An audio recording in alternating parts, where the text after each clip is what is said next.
bem? Sou Carlos, Escola de Mutação. Hoje eu vou falar sobre a questão da política penal, da política de execução penal, criminal, dentro da ótica e dentro do programa neoliberal.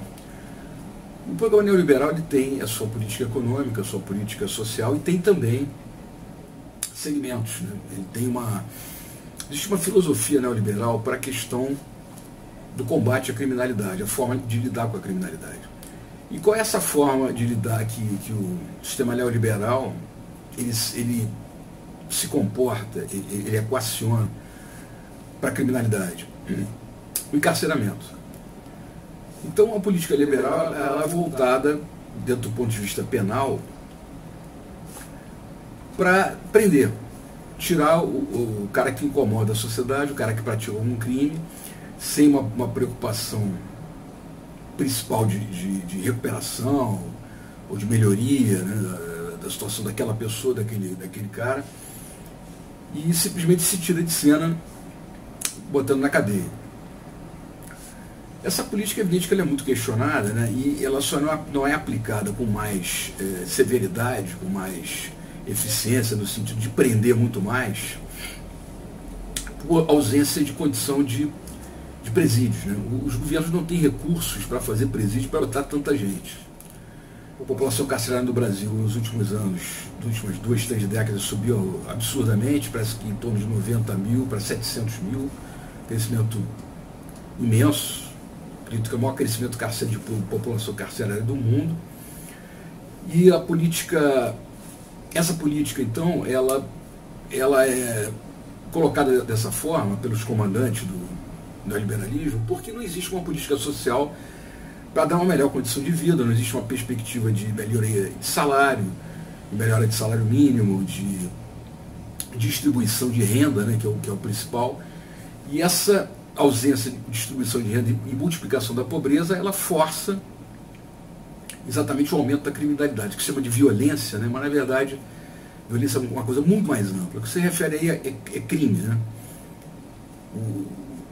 O assalto, a mão armada, né? O roubo, homicídios, é aquela coisa ligada realmente à questão do crime. Então, como o neoliberalismo não tem opções de política social para debelar a questão social e reduzir, quase eliminar o crime, ela visa o encarceramento. Ela tem como solução para isso, solução mágica, né? Botar na cadeia, mas não põe mais porque não tem dinheiro para fazer presídio. Então, a chave disso tudo é a gente entender o Código Penal, como é que ele funciona e como é que ele pode ser mexido a favor de um sistema neoliberal ou não ser mexido contra um sistema neoliberal. Então, o Código Penal realmente é a chave dentro dessa política da execução penal. Então, no Código Penal existe uma normatização, além do regime de penas por cada artigo, por cada crime, existe uma normatização no cálculo da pena. O juiz não pode colocar a pena extrapolada da forma que ele quer, que ele achar que tem que ser, ele tem que seguir normas do Código, né? Então o artigo 61 são circunstâncias agravantes. Incidência, ter o agente cometido crime por motivo fútil, para facilitar ou assegurar a execução, ocultação, traição, emboscada. Então tem uma série de elencos que definem o que é uma situação agravante que permite ao juiz aumentar a pena. O juiz tem que seguir essa norma aqui. E tem também as situações atenuantes, que estão no artigo 65, e que o juiz é obrigado a confrontar com as agravantes e fazer uma redução de pena. Então, além do Código Penal ele definir exatamente qual é o tamanho da pena de cada crime, do roubo, do furto, do homicídio, do estelionato, enfim, de todos os crimes, ele tem um limite de pena. E, além disso, o juiz fica preso a normas, artigos do Código, que ele, para aumentar a pena, efetivamente, ele tem que seguir aquela determinação desses artigos, né, dos agravantes, dos atenuantes, do concurso de agentes, de pessoas que também agrava também a pena, mas isso tudo está definido dentro dos códigos aqui dentro, né, dentro dos artigos. Então isso realmente no cálculo da pena, que demandaria uma colocação muito mais detalhada, né, mais complexa também, mas no cálculo da pena o juiz está muito restrito àquilo que a lei permite, que o Código Penal permite. Então esse código ele tem essa propriedade, né, de ter assim restringido, né, limitado o poder do juiz. O juiz não tem poder, o juiz penal, o juiz criminal não tem o poder ilimitado de botar uma sentença. Você tem que seguir as normas de graduação das penas e a possibilidade de agravamento da pena segundo as normas estabelecidas aqui no Código Penal. O pleno emprego ele reduz a criminalidade. E o endurecimento das prisões, o aumento da população carcerária, não tem reduzido a questão criminal, não tem resolvido o problema penal. O que é interessante é que esse Código Penal, como eu coloquei aqui, ele tem limitações, ele não dá poderes ilimitados ao julgador. O jogador não pode pegar, por exemplo, um crime de furto e dar 30, 50 anos de prisão. Ele está limitado ao tamanho da pena e às normas do cálculo da pena, né? Da chamada dosimetria, que faz o cálculo final de quanto o réu fica condenado. Então esse código é bastante assim, disciplinador nesse sentido. Eu acho até que nesse sentido ele é um código progressista. O que é curioso nisso é que ele é de 1940.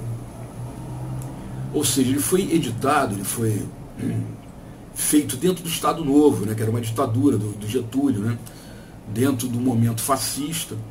Então, em tese, se espera aí um código penal muito violento, né, dando poderes ilimitados ao julgador para prender e usar um Estado penal muito repressor, muito violento. Isso não aconteceu. Esse código de 1940 ele é bastante, pelo menos no meu entendimento, ele é bastante ponderado na questão da possibilidade do julgamento. Ele não permite um arbítrio assim exagerado do julgador. E nesse ponto é que se tem que ficar atento, já que uma política neoliberal ela visa o encarceramento a qualquer custo, isso significa uma tendência de agravamento das penas e de agravamento da aplicação das penas. Isso está embutido aqui no Código Penal.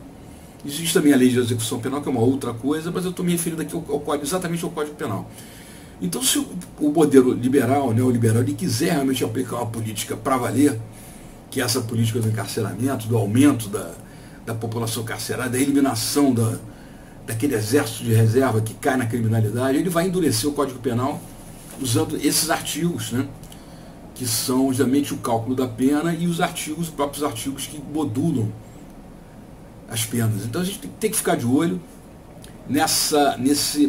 da preservação do Código Penal para a gente que não sai para um Estado penal totalitário, autoritário e neoliberal no sentido de exagerar, né, no sentido do encarceramento, no sentido do endurecimento da lei, até porque isso já ficou provado que o aumento da prisão, como tem sido feito, acontecido aqui no Brasil, não reduziu a criminalidade.